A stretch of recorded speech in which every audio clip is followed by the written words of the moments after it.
Bom dia, pessoal. Tudo bem com vocês? Espero que sim. Bom, então nós paramos falando da tentativa empreendida pelas pedagogias institucionais em superar as chamadas pedagogias críticas. Então é mais ou menos assim.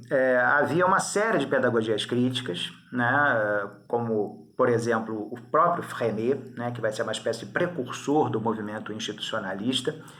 Havia o ensino da Montessori, havia o ensino do Piaget, havia milhões de pedagogias críticas, como até hoje existem, mas as pedagogias institucionais se propuseram a uma superação daquilo que as pedagogias críticas haviam feito.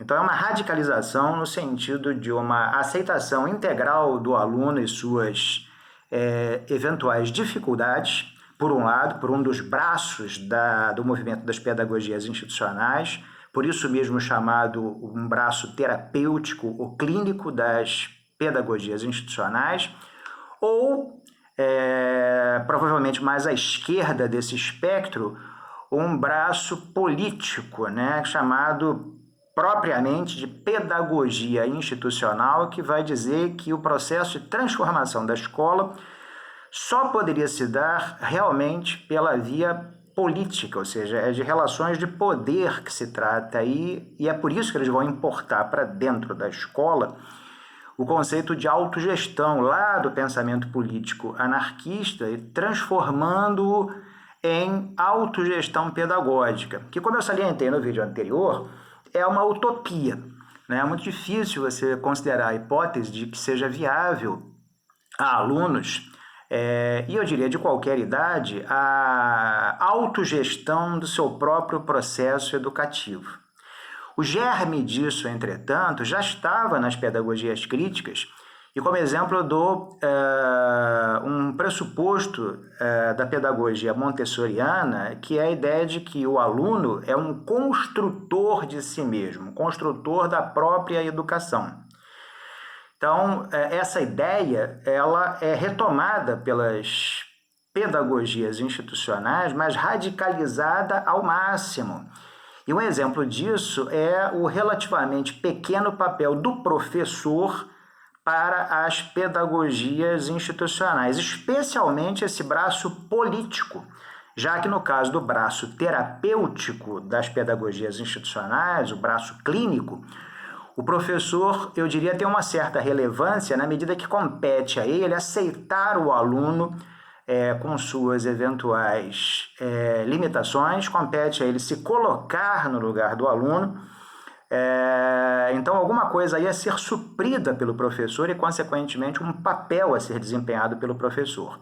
Vocês podem me perguntar, bom, mas se eu conheço escolas montessorianas, conheço escolas piagetianas, ditas, né, piagetianas, existiram escolas orientadas pelo arcabouço teórico das pedagogias institucionais? Eu diria que não. Eu diria que essa proposta ficou mais num campo teórico, né? Mas isso não é importante na medida em que o que está em questão aqui é o tipo de reflexão que é desenvolvida com relação à possibilidade ou não de que as instituições sejam transformadas pela vontade ativa do homem, que elas se transformem mais rapidamente do que naturalmente aconteceria. Ora, a escola, nesse sentido, como eu já havia salientado antes, é uma instituição por excelência a ser transformada na medida em que ela irá modelar, supostamente, os sujeitos do futuro, os cidadãos do futuro. Então, se a escola for assim, assado, cozido e frito, ela modelará um sujeito consistente com isso que ela ofereceu ao aluno, e se ela for de uma outra maneira, ela produzirá sujeitos diferentes da anterior. É isso que eles querem, uma escola que eu diria seja ao mesmo tempo acolhedora e libertária, né? Eles querem fazer da escola um instrumento de libertação para os alunos.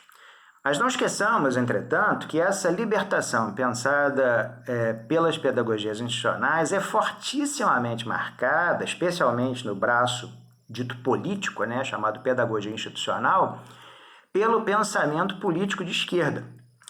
Então, é de se questionar se por essa via, de fato, quem quer que seja será libertado.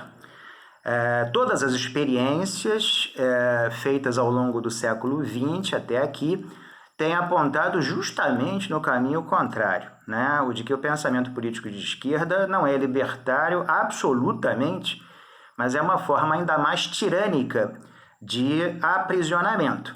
Mas essa é uma outra discussão que nós teremos para frente, tá certo?